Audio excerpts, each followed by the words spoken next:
ગુજરાતમાં વર્ષ 2022માં ગૃહ વિભાગમાં એટલે કે રાજ્યના પોલીસ બેડામાં મોટા ધરખમ ફેરફારો થયા હતા અને ત્યારબાદથી અત્યાર સુધી એવા ધરખમ ફેરફારો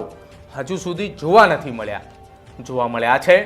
તો એ કેટલાક અધિકારીઓની બદલીના આંકડાઓ સામે આવ્યા હોય કે જેમાં એક સાથે ગૃહ વિભાગે 10 થી 12 અધિકારીઓની બદલી કરી હોય તો ક્યારેક એક સાથે 20 થી 25 અધિકારીઓની બદલી કરી હોય। જો કે હવે ગુજરાત પોલીસ બેડામાં એક ચર્ચાઓ ચાલી રહી છે કે હવે ગુજરાત પોલીસ બેડાની અંદર મોટા ફેરફારો થવાના છે, ધરખમ ફેરફારો થવાના છે, કેમ કે રાજ્યના ડીજીપી વિકાસ સહાય એ 30 જૂને નિવૃત્ત થઈ રહ્યા છે। જો કે બીજી તરફ રાજ્યની અંદર સૌથી મોટી કામગીરી કરનાર ટીમ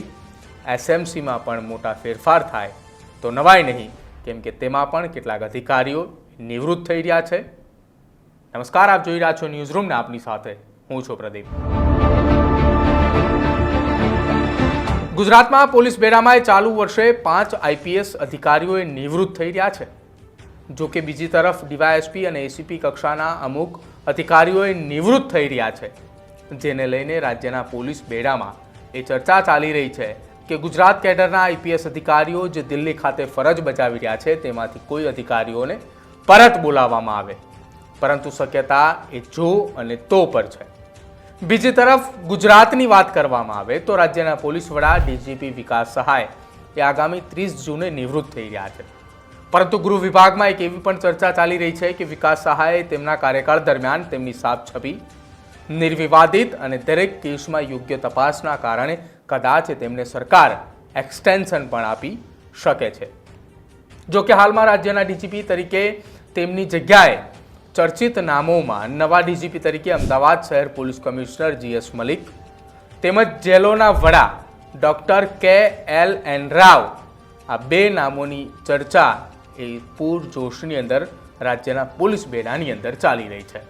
બીજી તરફ ગુજરાતમાં દરેક જગ્યાએ રેડ અને બુટલેગરોને સાથે જુગારીઓને હંફાવી નાખનાર સ્ટેટ મોનિટરિંગ સેલના ડીવાયએસપી KT કામરિયા 31 મેના રોજ નિવૃત્ત થઈ રહ્યા છે, જ્યારે સ્ટેટ મોનિટરિંગ સેલના ડીઆઈજી નિલિત રાયને રાજકોટ રેન્જના ડીઆઈજી અથવા તો અમદાવાદ ક્રાઇમ બ્રાન્ચમાં અધિક પોલીસ કમિશનર તરીકે મૂકવામાં આવે તેવી શક્યતાઓ છે।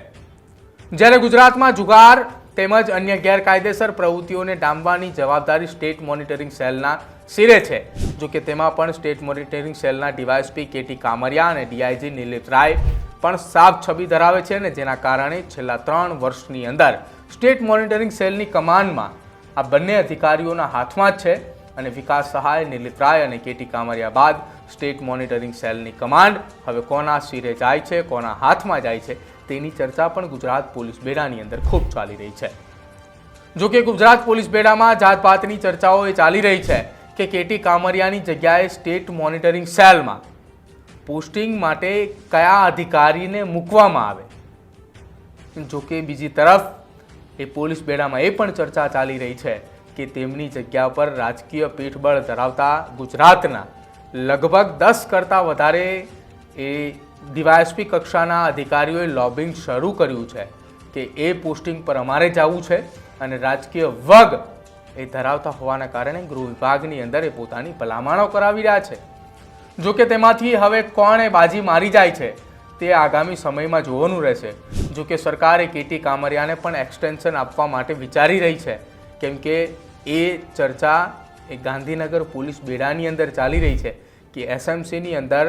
એસએમસીના વડા નિલિત રાય અને ડીવાયએસપી KT કામરિયાની કામગીરી એ નિર્વિવાદિત રહી છે અને તેના જ કારણે KT કામરિયાને એસએમસીની અંદર એક્સટેન્શન મળે તો નવાય નહીં। આ કામગીરી અને ફરજ પ્રત્યેની નિષ્ઠાના કારણે એસએમસીની અંદર છેલ્લા 3 વર્ષમાં ગુજરાતની અંદર 989 કેસ એ દારૂ અંગેના કરવામાં આવ્યા છે,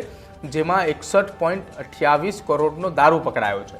જ્યારે જુગારના 235 કેસ કરીને રૂપિયા 10 કરોડનો મુદ્દામાલ પણ કબજે કર્યો છે। આ ઉપરાંત તાજેતરમાં જ આ